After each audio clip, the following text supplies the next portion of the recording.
Hi, everybody. Meteorologist Joe Chaffee. Welcome to the Joe Chaffee Weather Show on this Tuesday night, the 3rd of September, 2019. And of course, we still have Dorian front and center after almost 2 days of sitting over the Bahamas. I did look at some of the video that's coming out of the Bahamas. The devastation has been it's just indescribable. What's happened there with this. I don't know how anyone can actually look at uh, the pictures like that. And then going back to some of the pictures from Hurricane Michael uh, back last October, and then get worked up because they might have been inconvenienced due to a forced evacuation. I really don't understand that. Uh, the but It's always a situation with these storms. The officials make decisions that they need to make, and they're the right decisions. And yeah, people's lives are disrupted, and perhaps you may not get the tragedy you might have been hoping for, if because that's usually my reaction when somebody complains that they were needlessly evacuated out of their area, et cetera, et cetera. One need only look at the destruction and at least be thankful that the storm is going to take the track that it's taking now, which, by the way, is going to cause some big problems as far as tidal flooding and beach erosion are concerned along the Florida coast as well as the southeast coast of the U.S. We've seen Dorian uh, getting developing a rather large eye there, and what's happening is, as advertised, we're seeing the storm expand as it moves northward. The wind field has expanded now. The gales are expanding. We've got rain on the coast in Florida with gale force winds from Melbourne southward to just north of Palm Beach, and we're going to get to that. And you can see from the satellite picture I have right next to me, that eye looks to be about 30 or 40 miles wide. There's an Air Force reconnaissance aircraft there right now, so we'll take a look to see whether Dorian has gained any strength. I don't think it's really lost any more than it has in the last 24 to 36 hours. We were down to a Category 2 hurricane, and it's possible that we could see this. I think it's going to either hold its own. Maybe it might briefly get a little bit stronger, but I'm not really anticipating this having a major round of strengthening going forward. Now it's going to be a matter of moving north and then northeastward, and then eventually off the North Carolina coast, and possibly uh, impacting the weather in Nova Scotia and Newfoundland. So we're going to take a look at all of that very shortly. So we'll start tonight. I'm going to start with the actual surface observations that are going on at the moment, and I've got the radar overlaid on this, and you can see it here. Well, the radar just disappeared, so perhaps let me see if I can bring it back.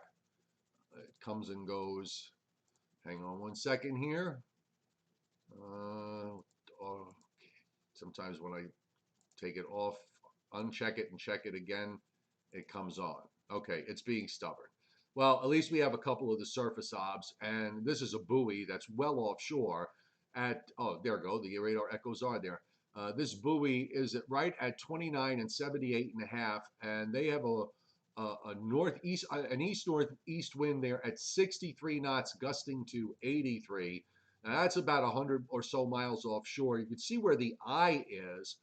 It's a good, I would say the western part of that eye is about 40 miles away, and the wall of rain is now on the coast from about Palm Coast down to Port St. Lucie. Melbourne is 24, gusting to 35. Fort Pierce is northwest at 32, and they're not reporting us. I'm sorry, northwest at 20, gusting to 32. And West Palm Beach is got they have a west wind at 17, gusting to 23. So where you've got these northeast winds, you're seeing that's where the eye is offshore. That there's a buoy out not that far east of the coast where we've got a 47-mile-an-hour wind with a gust of 65. So just east northeast of Melbourne by a handful of miles, we have gusts up into the mid 60s. Just back into the Bahamas, Nassau right now is southwest at about 18, and Settlement Point which is probably almost due south of the where the eye is 45 gusting to 52. So getting some really strong winds still up in the Bahamas, particularly up in Grand Bahama Island. And if you haven't seen the pictures, you really should, because it is astounding how much damage has occurred. The satellite loop on the tight visible view, I'm going to refresh this so we get some of the latest images in here. We're coming up on sunset now, so the eastern images should go dark to the infrared shortly. They're loading up, so I think what we'll do is I'll jump to the enhanced, then we'll come back to it. But you can see on the enhanced loop the opening of the near the center. So it looks like we have a very large eye developing. I've seen this happen a number of times with tropical systems as they move further north in latitude, particularly some of the stronger ones. They wind up eventually just developing the large eye signature. And you can also see the higher cloud tops kind of expanding to the northeast and also to the northwest, which is totally on schedule. And the motion to me looks like, well, it's at least northwest, and there might be a little more westerly component to that motion.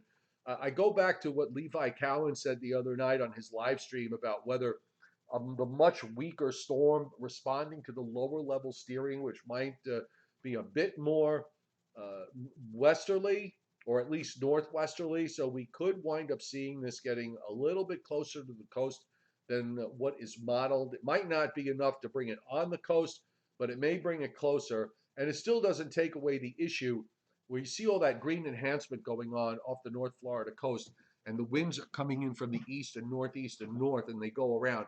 All that ocean water is going to be funneled down the coast of Florida, well, actually even further north from there, going from South Carolina and Georgia, and then funneling southward. So there will be extensive tidal flooding in the next couple of days until Dorian can just move north far enough and get out of the way.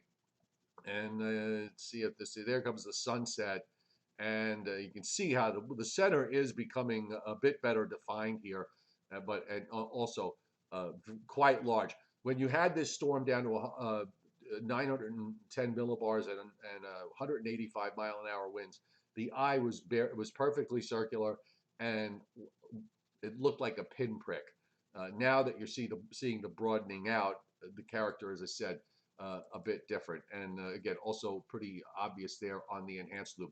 Let's look at some of the local radars because they've been getting pretty active here. We're on the Melbourne radar, and the center is now pretty much, you can see it in range, and the squalls that are coming in along the coast from Daytona Beach all the way down to West Palm Beach, we have rain, but also you go inland and probably not that far west of I-95, and that's where the wall of rain stops. So you have to probably be right along 95 and east of there to be experiencing any kind of rain and wind. If you start to go west of there, and the conditions become much more variable, you've got some scattered showers as some of the squalls back westward, but all the action I think is going to really be up and down the immediate coast.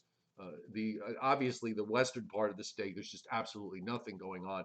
The Jacksonville radar is going to be getting busier as we go through the overnight and for tomorrow, and you can see some of the echoes that are coming in. The northern edge of that is at Daytona Beach, not quite to Palm Coast, and still a ways away from St. Augustine and points northward. But at this time tomorrow, this radar is going to be busier, much busier, and we'll probably have the center of Dorian on the screen. So here's the latest recon. It's still there, and we have two pressure readings. The first one is 958, and the second pressure reading is 959. So that's up 1 millibar, but that doesn't really tell us very much.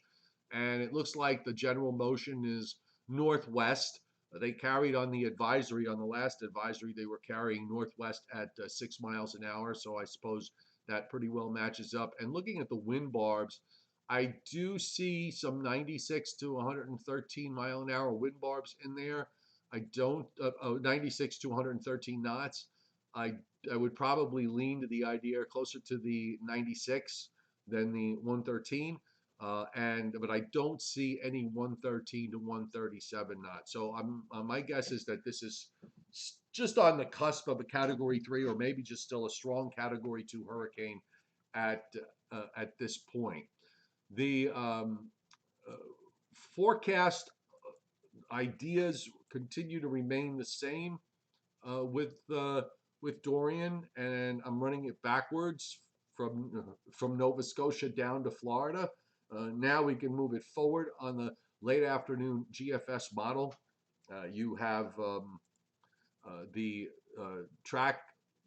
It's been going a little left or a little right. This run was probably maybe a touch to the right of the previous one, but we're talking a very small amount of miles here.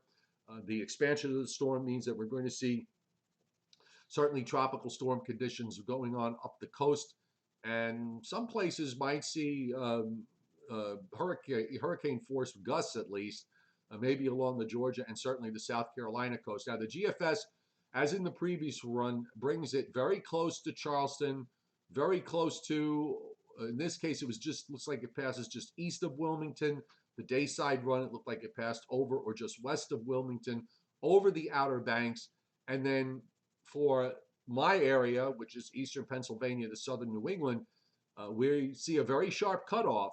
And it looks like, my original idea was that this was just not going to impact the area that I generally forecast. And I'm staying with this. It's going to shoot out to the northeast from the North Carolina coast.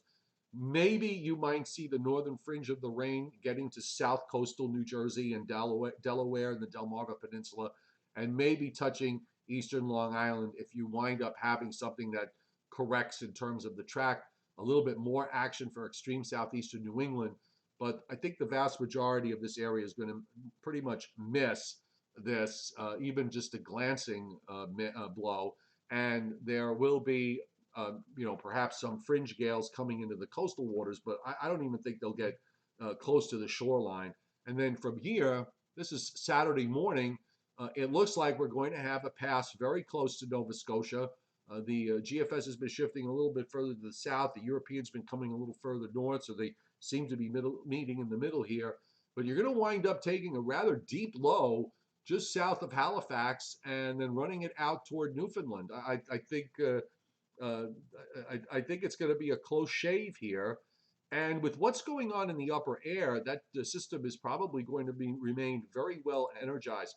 Remember, as they get up into this latitude, they start to morph into more into non-tropical or post-tropical systems. They really start to look like winter storms, and they can be quite fierce, certainly. Here's the view for southeastern Canada for Saturday night and Sunday. So it looks like it'll be during the day Saturday into Saturday night for Nova Scotia, ending by Sunday morning, and then you have it into Newfoundland late Saturday night, and on Sunday it tracks the low. I can't even see what the pressure is on here on the screen.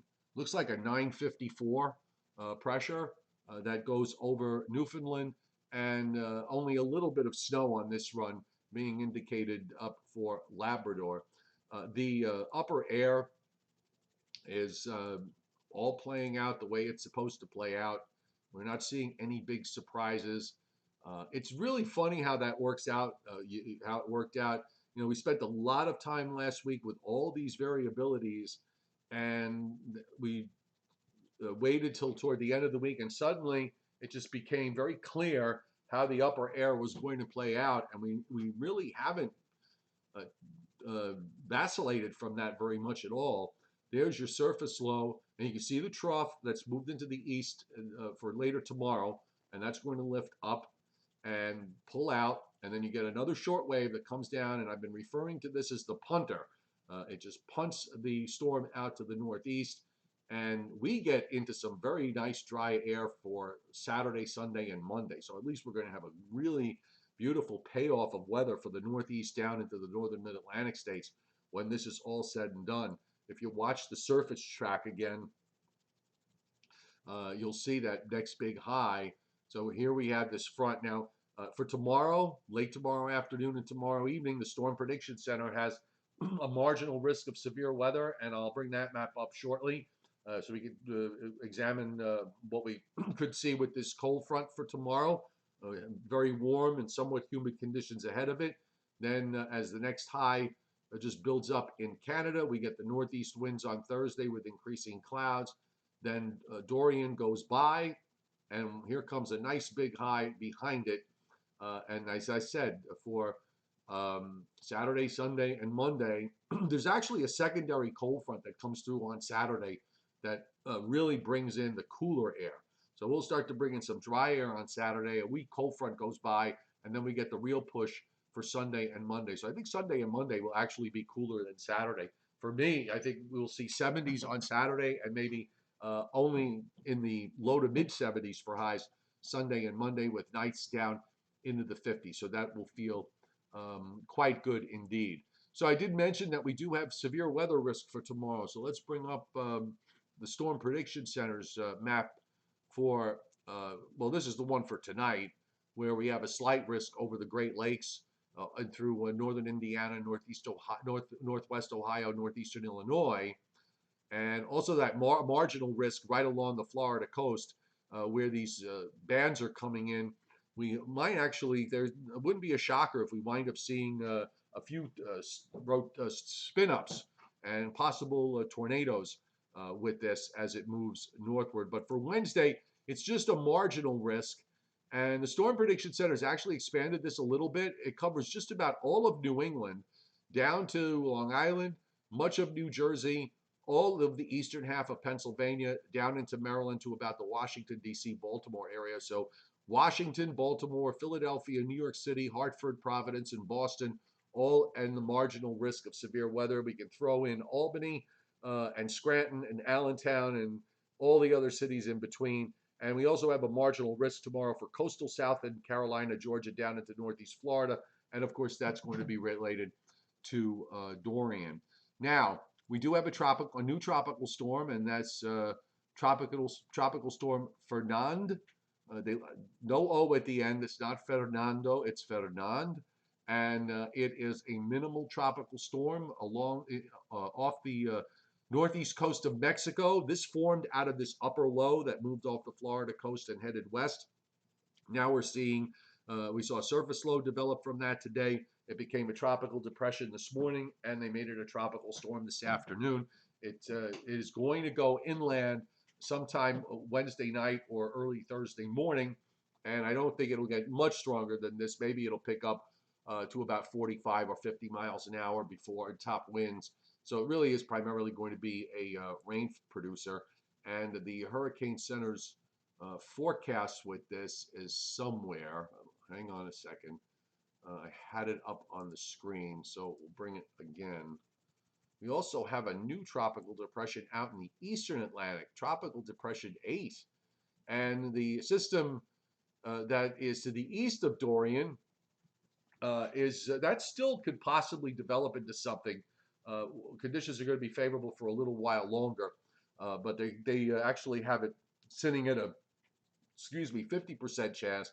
Listen, everything seems to be spinning up right now, so if it winds up developing, I wouldn't be at all shocked.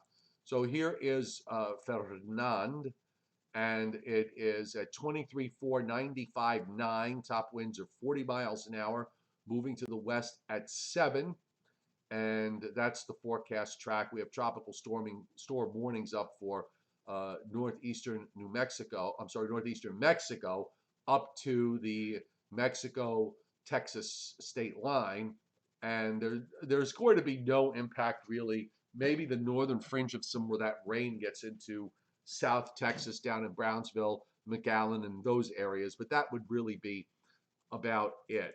Now, Tropical Depression 8, which is in the eastern Atlantic, way out, this is going to be an ocean storm all the way. It is forecast to become a tropical storm by tomorrow and move northwest through the next 5 days until it gets up to about 35 and 45. I mean, this really just looks like a bit of like it's going to be a fish storm. It's at 19.0 north, 32.3 west. Top winds at 35 miles an hour, moving northwest at 8. When you, by the way, when you look at the tropical weather outlook, always make sure you hit the day 5. Go to the 5-day graphical because they have a situation sometimes where it's 0% on the 2-day, but 70% on the 5-day. And this is for a tropical wave that is actually behind Tropical Depression 8.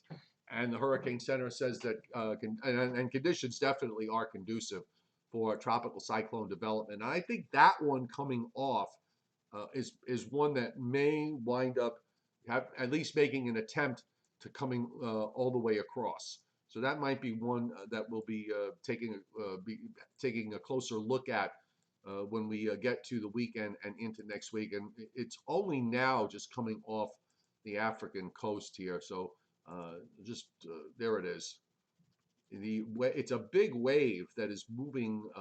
It isn't even quite off the coast yet, but you can see the depression that they just made, and it's pretty far to the north. It's just almost at 20 degrees north and moving northwestward. Anytime they're already moving in a northwesterly direction, that far out in the Atlantic, they're almost 99% of the time they're destined to be ocean storms. You also can see the disturbed weather that's to the northeast of Dorian. Dorian is painfully obvious, and Fernand is on the very edge of the upper left, but it gets cut off because it doesn't go out far enough. So very active Atlantic basin. Took a little while for it to get going, but certainly has gotten going. It has gotten going, and likely to stay busy for a while longer, at least. I want to bring up. You know what we haven't done? I'm going to do this. Let's look at the long range. Let's look at the long range upper air weather pattern here. I haven't taken a look at it in days, if only because of the fact that I'm been so busy with everything else. So I'm going to look at it for the first time with you. As we all know, the northern part of that jet's been very active. It pulls up, it drops southward. We're seeing Dorian here getting kicked out. So it looks like we're going to have the jet doing pretty much the same thing. There's a bit of a trough that drops down into the Rockies. So we get a ridge popping up here around day 8 and 9. By the way, if you look to the right, you see how the model is handling. That's going to be the system that's coming off the African coast. Again, big grain of salt here when we get to this far out into the long range. Ridge along the east coast that builds east of New Jersey. If this is right, we get ridging along off the east coast. You're going to have a system that's going to want to track more to the west, and that's what this particular run does. And then, of course, you've got the next trough swinging around at 324. Honestly, I'm looking at this. Let's forget the tropical system that's on there for the time being. Let's pretend it's not there. I know everybody is not going to pretend that they saw that. I've already seen stuff on the internet, people posting maps, but that's very funny. Okay, so here's what we could do with this. Okay, if you want to see an illustration, and I've done this a few times before, of how a storm were to come up the East Coast, what you really need to see, this is one of the ways you would do it, where you've got this upper high, and you see the representation of some tropical system there that's moving into the Bahamas, God forbid, and then a trough, a deep trough, dives down pretty far to the west, down near 90 degrees west, and sharpens up. That's what you would need. You'd have to see an upper air like this. Okay, this is one of a number of ways it could happen, but the way it can't happen is what we have now. Okay, what we have now is not supportive for a system to move all the way up the East Coast because the trough that's coming down is in the wrong position. Okay, it's too far to the right. It sharpens up too far to the right, and it lifts it up to the northeast and goes up toward Nova Scotia, Newfoundland. So in the longer range, if you want to see what an upper air is should look like, if there's supposed to be something to threaten the East Coast, this is one of the ways. There's a couple of other ways, but this is one of the ways that it would happen. All right, I should say that's one of the ways it could happen. I am not forecasting this clearly. Let me make this clear. This was just for illustrating to you what kind of pattern you would need to see. Now, I'm going to come over to the chat board where you are all there patiently waiting tonight, yapping away. I can see it. And I hope everybody has had a very nice day today. I've been fighting a bit of a scratchy throat, but um, no matter. Javon Perry, again, this is my opinion. I just feel like the East Coast, like New England in my neck of the area, may not get as much. Oh, the guys are talking about snow. Ben McInnes, what does the Euro say for Dorian? The Euros track, let me bring that up and we'll bring it back up on the window for you. So just bear with me one moment. The European was not too different from the GFS. I'll bring up let's see if that Southeastern Canada view actually works. It might not work too well because it's too tight. I'm gonna guess, yeah, this is not gonna work because it's too tight a view. So I'll go to the North Atlantic view. This is probably a bit better. It's a little wide, but the European takes it pretty close to where the GFS has it. So here's the European at 120 hours, southeast of, it looks like it's east of I'm not sure what the city point is. So let's say the northeastern tip of Nova Scotia, maybe offshore. The Stilo Center is going to be offshore by perhaps 50 or 60 miles. But I would, at this point now, we're dealing with a system that is obviously morphing into more of a winter type system. And here's the GFS for the same time frame. The GFS is a little faster. So if you back it out about 6 hours or so, they're almost in the same spot. So here's the GFS's path, Ben, from North Carolina, moves northeast and then more north-northeast as it gets closer to Nova Scotia and right over Newfoundland. I don't, unfortunately, have the European to see in between. We can only see it in 24-hour increments. This view will help you view it from the backside. I'll put the GFS again up first. And you can see the position here. Actually, you can't because I didn't put the map up for you. All right, silly me. I'm sorry, Ben. So here we go. So there's your low on the GFS. And now I'll bring up the European, and I'll switch views so it's a bit better. And you can see it here. The European is about 6 to 9 hours slower than the GFS. I think they both get it to the same place. The European is more later Saturday night and Sunday, whereas the GFS is more later Friday night through the daytime Saturday as far as impact is concerned. Because by Sunday morning on the GFS it's long gone. So this is Saturday morning at 8 a.m.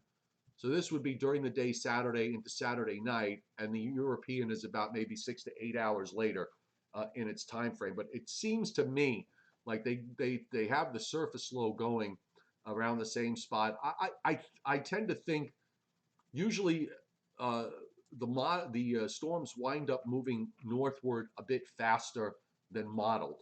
So I would probably lean more toward the faster GFS at this point than the slower European. Especially since we are seeing Dorian moving along at the moment. So I think that's to me is supportive of that supports the idea that maybe the faster GFS might be a bit might have the better idea as opposed to the European, even though they both wind up bringing it out in about the same place. So you guys can go back to talking about snow. Thank you, Scott. Really appreciate Super Chat tonight. Thank you so much. You're very generous. You shouldn't do it every night, but thank you just the same. That's a good, solid trip to Starbucks for me. Do I know of any of my weather friends? Dorian had made 3 landfalls. What is the record for the most landfalls? Whoa, good question. So 3 landfalls So we're saying the Virgin Islands, then Abaco Island, Grand Bahama. See, now how do you count this? Because you could go back and look at Maria and Irma that did multiple island landfalls. So I'm not sure. I'm not sure how you would count this because uh, some of these storms that when they move through the Caribbean islands, depending on how they move through them, something like Maria or Irma crossed through a whole bunch of them. So I don't know what that I don't know what that statistic is. I will dig. I'll have somebody dig around for it. That's going to be a hard. I think that's going to be a hard one to calculate.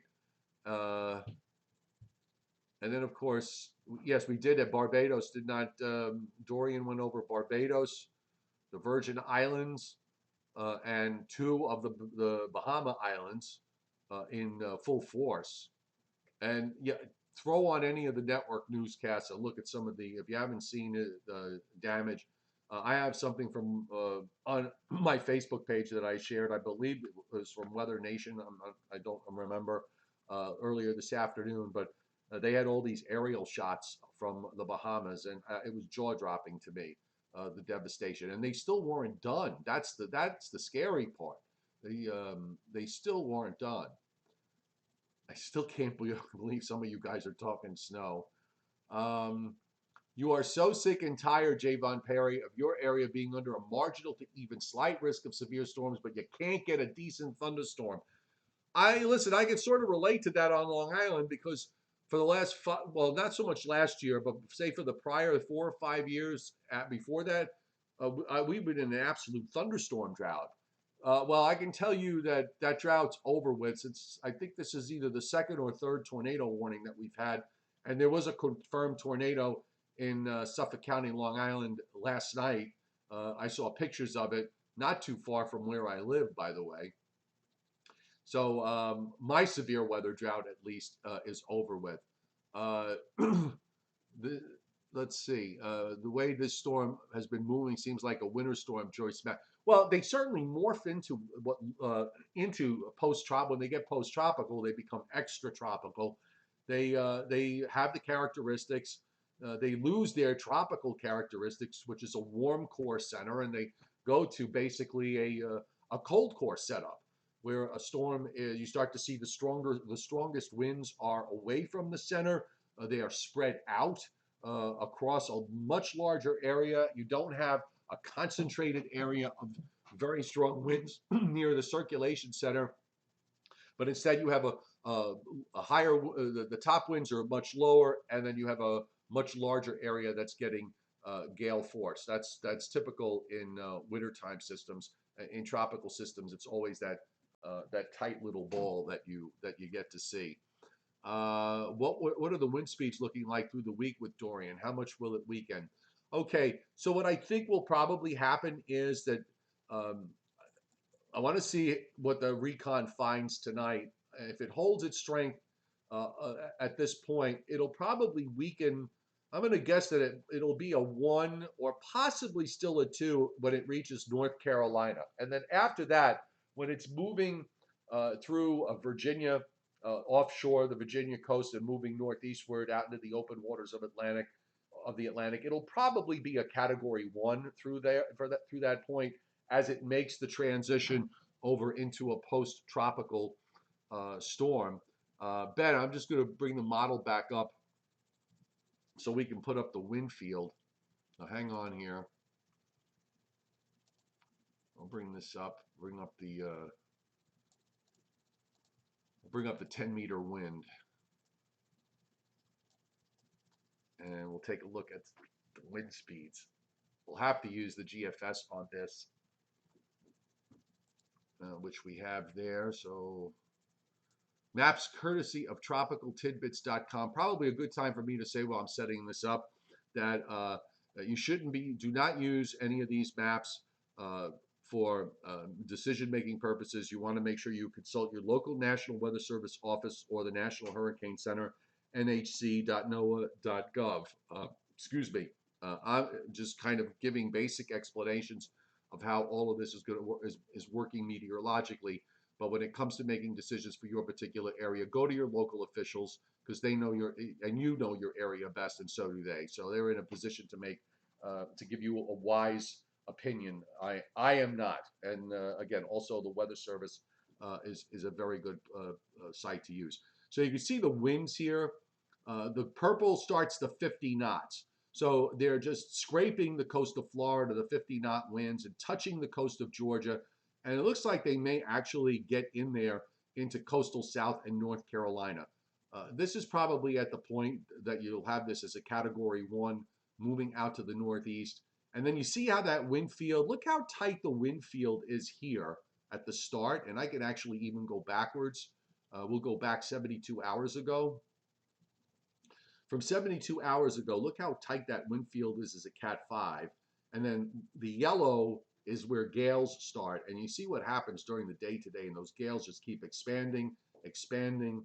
And then it really expands big time once it goes off the North Carolina coast. And this is where we start to say that it really is beginning to look more like a winter type system, a non-tropical system than a tropical one.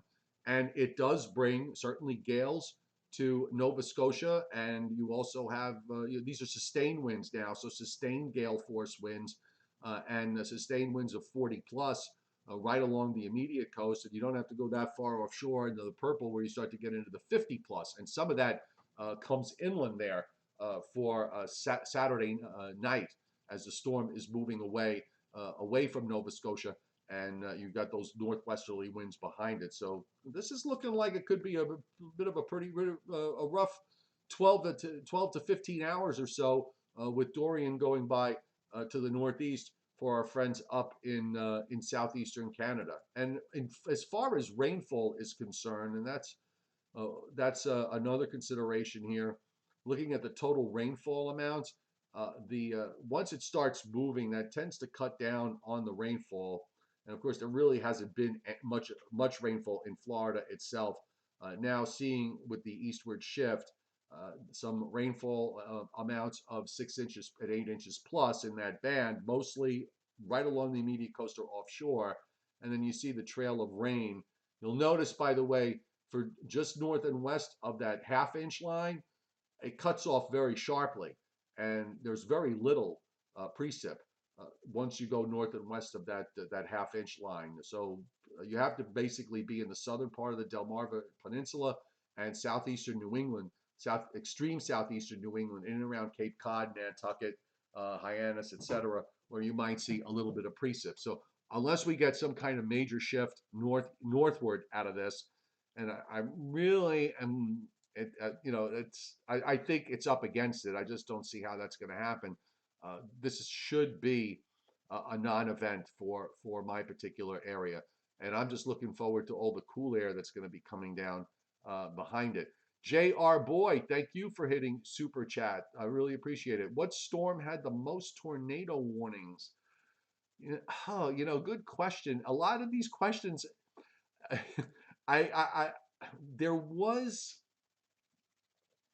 I want to say one of the storms in history that I remember reading about that was a big tornado producer might have been Hurricane Carla in Texas.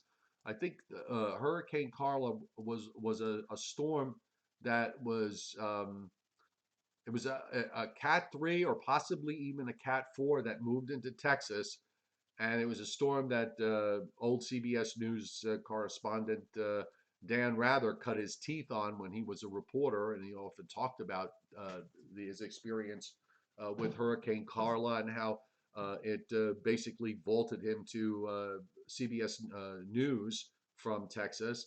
And in that particular storm, I think that was one that produced a lot of tornadoes. So if you Google Hurricane Carla, you can get more information out of it. Some storms will produce more tornadoes than others. I don't know the reason why that is the case. Joe Rayo always puts it well. Joe and I basically know a little bit of everything, but not a whole lot in any particular area, although we're pretty good with the wintertime stuff. But you go to the specialists, like the folks at the Storm Prediction Center for severe weather, for precip, you go to the Weather Prediction Center, WPC, and for hurricanes, you go to the specialists at the National Hurricane Center. But as I said, Carla's one that sticks into mind. I'm sure there were others. I know, for example, when it comes to really fierce wind, a very small hurricane that hit Texas, northeast Texas, around the Houston area and I believe it was 1980, was Hurricane Alicia, which was very, very small. I don't think the storm was more than 50 or 60 miles wide in terms of the geography, but it had a very small core with winds well over 100 miles an hour, and the pressure change was so large over a short distance that it helped to create a condition that caused windows across in Houston and some of the taller buildings to just blow out. They were just breaking and blowing out. That was a huge deal. The wind gusts in Alicia were fierce for a really, really tiny hurricane, and I can remember seeing satellites of it, and you look at it and you think, it almost looks like a glorified cluster of thunderstorms, but it was a very fierce small storm that hit the Houston area, and I believe it was back in 1980. Can they create a storm surge? Can they create a storm surge? Okay, thank you, appreciate it. German Shepherd Vlog Daphne. That's an interesting combination, Vlog Daphne, of names. Some hurricanes either rainmakers or windmakers. Yeah, the rainmakers are quite a few, and one in the east you have is you had the combination of Connie and Diane back in 1955. And those two hurricanes came into North Carolina 4 days apart and produced incredible amounts of flooding. Tropical Storm Agnes, in a June tropical storm, that produced, and the records for eastern Pennsylvania of up to 20 inches of rain still stand from Agnes, and that was huge. Camille, after it moved inland and moved into the mountains of West Virginia, and Johnny Quest will know this, produced rains of 30 inches or more, and in a really short period of time. We're talking about a 24-hour period of time. And the flash flooding was unbelievable. Almost as many people died from the flooding from Camille inland as did when it made landfall in Biloxi Gulfport. Jersey Jeff, Hurricane Beulah was one that was in the back of my mind with this 115 tornadoes in southern Texas over a 3-day period from September 19th to 22nd, 1967. 5 of the 15 deaths from Beulah were due to tornadoes. Yes, thank you for pulling that up and putting that stat up on the board. Yeah, you got to, once upon a time, I used to have all these stats in my head, and I think maybe that's an invitation for me to go back and reread some of the hurricane books that I have, just to refresh my mind as far as what some of these storms have done. And even the northeast storms stand out a bit more because there aren't that many that make it up north of the middle of North Carolina, so they stand out more. But I still, there are so many of them that have hit across the southeast, and particularly the ones that hit from Florida down and in the Gulf states. There's a link on the Hurricane Center's website, and I had forgotten about this, but in 2004, Florida had 4 major hurricanes in a 6-week time frame, and that was something that I had completely forgotten about. And I do remember that there was a long stretch of years before Hurricane Andrew. There was a fairly long stretch of years where Florida just kind of was sitting in a sweet spot for a while. They weren't getting much in the way of tropical systems. You would get some tropical depressions every once in a while, or a tropical storm, but in terms of of major hurricanes. Florida went many years without one, and then all of a sudden it just opened up. And it seems in general that since 1995, for the last 24 years, we've been in some kind of upcycle when it comes to hurricane activity. Now, how much longer it lasts, I don't know. But if you go back prior to 1995, and particularly the period from about 1970 to about 1983 or 4, the amount of tropical storm activity was nothing like what we see now. David Schwartz, what was the first hurricane I have in my memory? I would say the first one that I remember in terms of a real experience where my head was really in the game was Hurricane Bell in 1976, which crossed central Long Island, came up from the south, looked like a Category 3 hurricane when it was just east of North Carolina, but it wasn't moving fast enough. So when it finally reached Long Island, it was a Category 1 and barely a Category 1 as it came inland. I was on the west side at the time of it. I was living in the Bronx, and we actually had what I would describe as strong nor'easter conditions there, with some pretty gusty winds and heavy rains. Maybe some wind gusts up into the 40, 45, or 50 mile an hour range. But that's my first memory. I do remember the rains from Agnes back in 72 or 3. It was one of those. It was either 72 or 73. And a couple of tropical systems along the way, but Bell was really the first one. And then after that, I had one in New Orleans when I worked there. When I worked in Corpus Christi, I believe there was very little that went on. The time I was down in the Gulf states for the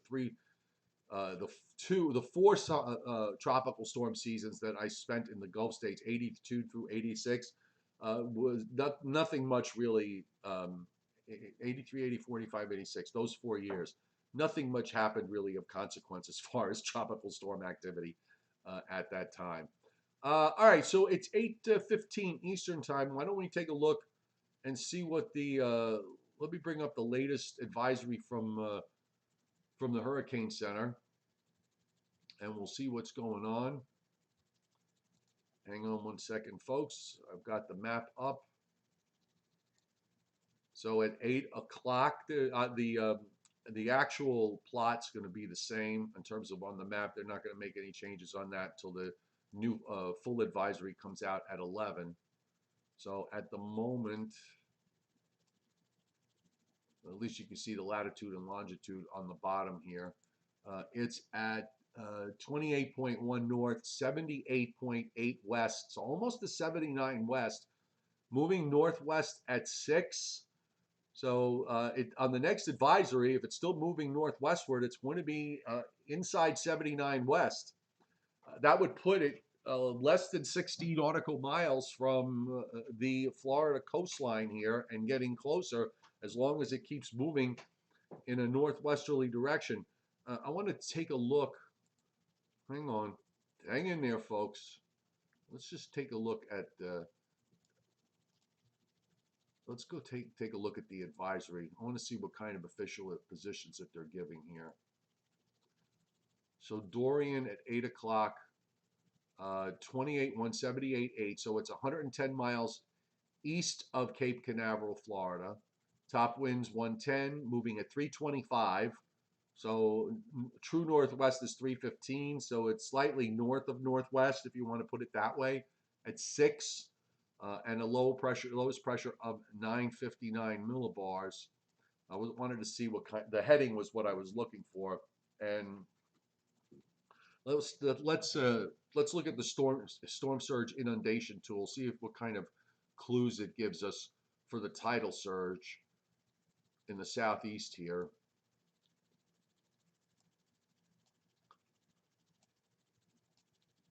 And I don't understand why it's all purple, because that should not be.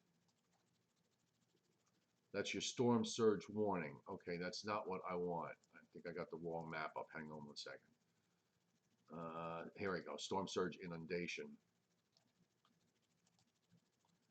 So let's look at what it's looking at.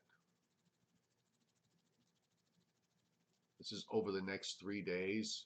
So I'm looking up in the Jacksonville area, and the yellow is 3 feet but less than 6. So they're showing 3 feet of surge. I'm up to Ponte Vedra Beach. So I can't get any tighter than this apparently. Or maybe nope, that's as tight as I can get. So we can't see the smaller scales. And then moving up the coast, Jacksonville Beach, got a large area here showing inundation of at least 3 feet, but less than 6. And it runs all the way up through Amelia Island. And now we get on the Georgia side, and they're showing inundation of at least 3 feet. You know what? When we get to closer to any kind of the close passage, because this is for the next high tide, so it's not a cumulative amount, but this really is reflecting the very next high tide that is coming up. And I'm not sure what the high tide times are, but when the center gets closer, I'm sure we're going to see much higher numbers as far as storm surge is concerned. Okay, so you know what? I think we're going to call it a night at this point. Thank you to the chairman, as always, for hitting super chat tonight. Thank you, Scott Briller and JR Boy number 398. Thank you so much for hitting super chat. I really appreciate it. Already watching a wave about to exit Africa. GFS has it in the same spot as Dorian. Yeah, that's 16 days from now. So I can pretty much guarantee you that it won't be there on the in the same way on the next run. What I will say is this: let's forget about where the GFS takes it. Okay, the most important thing to remember that is the general pattern that we have is going to be pretty much the pattern that holds over the next 2 weeks. So anything that comes along, it will depend on the timing of troughs and ridges. The 18Z Euro is out, but I can't show it to you. I can describe it if you like before I go off the air. I'll do that. So hang on a second. I'm going to find it. One moment, please. So I'm just, I got to find the bookmark.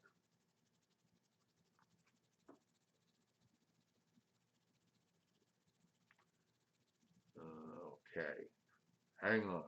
That was a curveball I did not anticipate. Was pulling up to look at the 18Z European. So I got it. Where is it?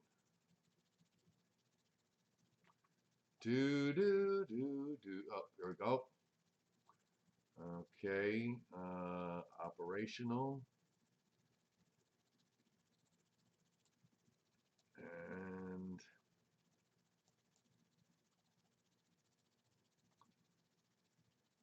okay.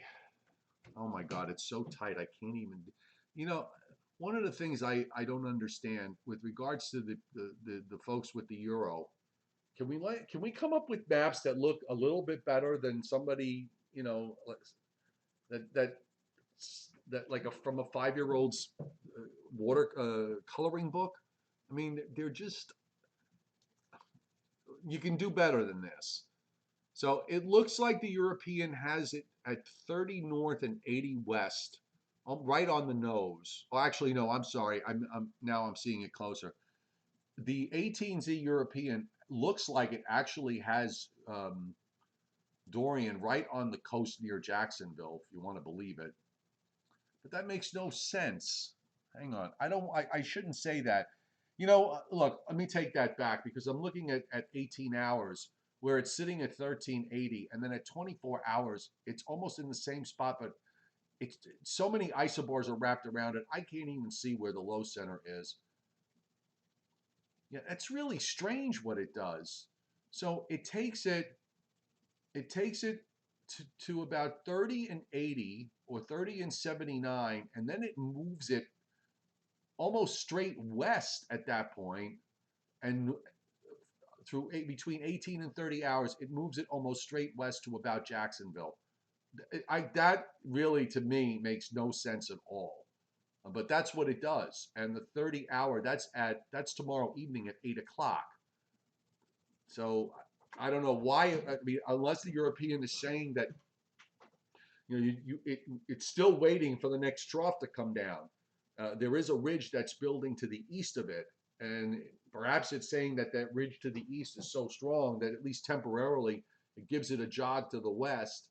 And then at 42 hours, it looks like it's virtually on the coast, on the South Carolina, Georgia coast, and then over Charleston. It, it pretty much has an inland track over Charleston to just over Wilmington, west of the Outer Banks, and then it comes off the Outer Banks right along 35 degrees north, and then the rest of it is just pretty much the same as it was. It just kind of kicks it along to the northeast, brings it to about, I don't know, 37 or 38 and 70. I think the outcome from my area would be about the same. Maybe the northern fringe of rain gets to coastal New Jersey and the south and to Long Island for a few hours with this sort of path. But it's kind of interesting what this 18Z run is doing in Florida, in northern Florida, and off the southeast coast, because it does have it virtually on the coast coming in, not too far north of Savannah, by the way. So um, it's a little, it's crazy. It's a little interesting that it's doing this, but it's an in-between run. You have to be cautious. It may or may not be reflecting any kind of reality. Most weather models don't reflect any kind of reality, really, when you think about it. So thanks a lot for being here tonight, folks. Really appreciate it. I got to go. Have a great rest of your evening. Weather in 5 tomorrow morning. We'll get you all updated, and if there are any surprises, we'll let you know. And of course, we'll have our website post during the day tomorrow, and we'll have our live stream back tomorrow night. Probably, let's shoot for 7 o'clock Eastern time, and if I have to change it, I will let you know. Patreon folks, you'll get your all your stuff and Weather in 10, which is the extra weather video you get, where we go into things deeply with regards to what's going on in the world of weather, and with certainly with Dorian. And if you are interested in joining that particular weather world, that is just $2 a month, and there's the link to it up in the chat board, patreon.com/meteorologist Joe Chaffee. You'll be joining about 240 other people that are there, and they seem to be having a good time. So if you're heavy into weather, that I think is maybe a good place to be.